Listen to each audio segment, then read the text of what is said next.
Hello, it's Diane Marie. I'm coming to you once again from Crow's Nest Studio in Minneapolis.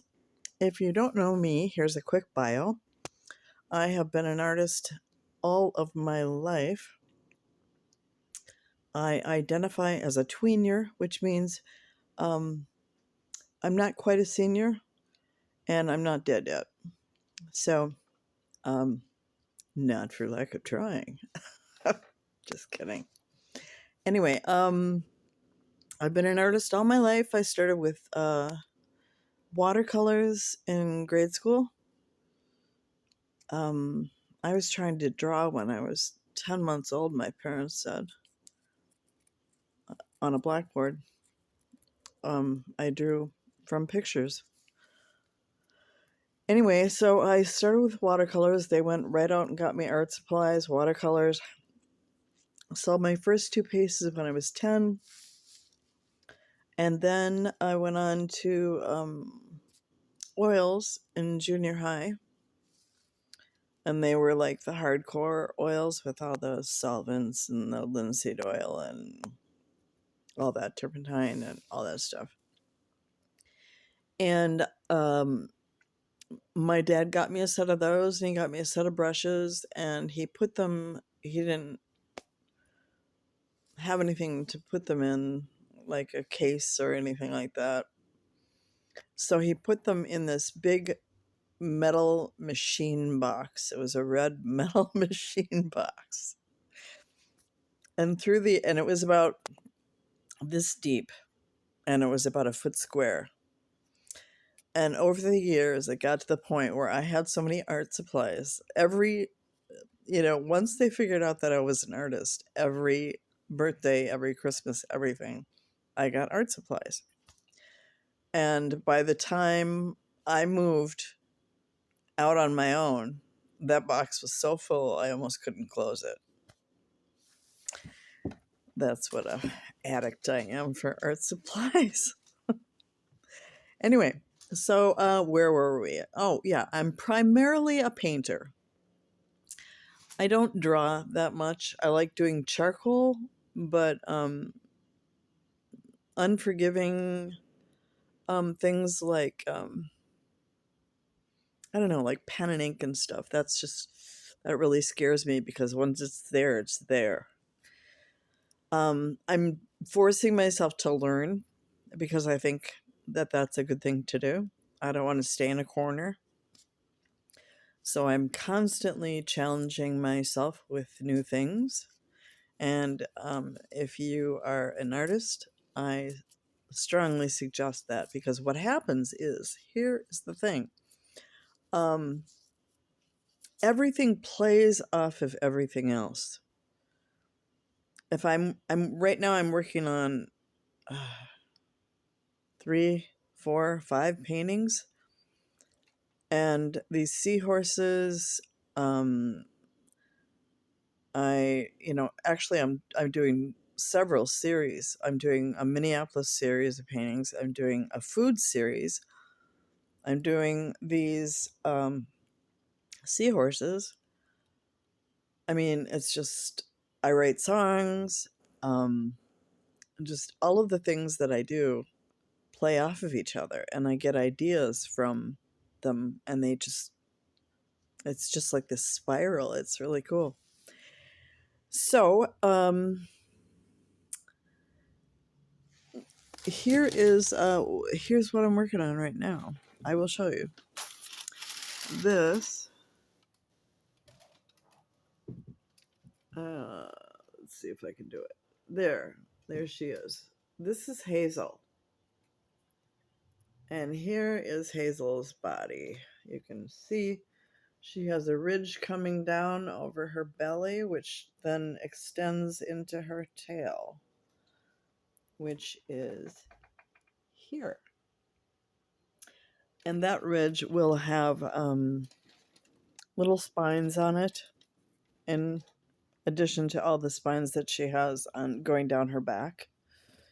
Whew, are those fun to do? Whoa.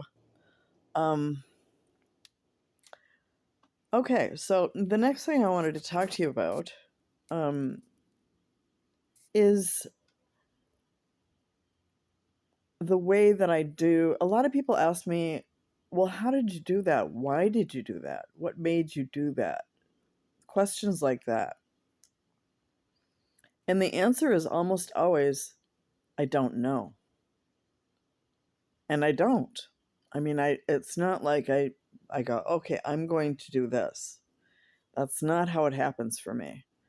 I have a dream or a waking dream or a sleeping dream, and things will just show themselves to me. It's really weird. It's kind of spooky. They just show themselves to me. And I was like, oh, whoa, what was that? And then I kind of put myself back in that place and I see it. Because that first impression is always very lasting. It burns itself into my memory. So when I close my eyes, I can see it. As it will look when it's already done. I can see these guys, Hazel and Hawthorne. I know exactly what they're going to look like already, and they're not even done yet. Okay, so what happens is when I'm working on a piece, I have a relationship with it. And I'm not a parent per se. I'm not a mother. I've never had any children, never wanted to. But I think that this might be kind of the same kind of relationship that parents have with their children. And that is that you think that you're teaching them, you think that you're forming this human being or whatever, but they're teaching you, really. They're teaching you who they are and what they need. Example of that is me with my parents. I mean, they recognized when I was 10 months old that I was trying to draw. I wasn't scribbling. And I didn't crumple paper and rip it and do any of that. I drew. I was very meticulous.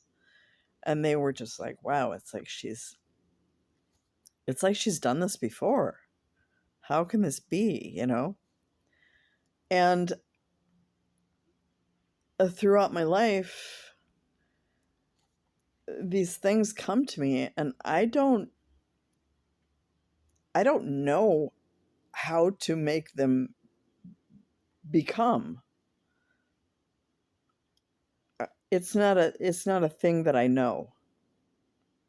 I see them, I see what they're going to look like, and then I just figure it out as I go. I just figure it out. And the thing is like when I'm working on her, as an example, when I've been working on her, like I'm going along and I'm doing my thing, and she was the one who told me put a ridge here.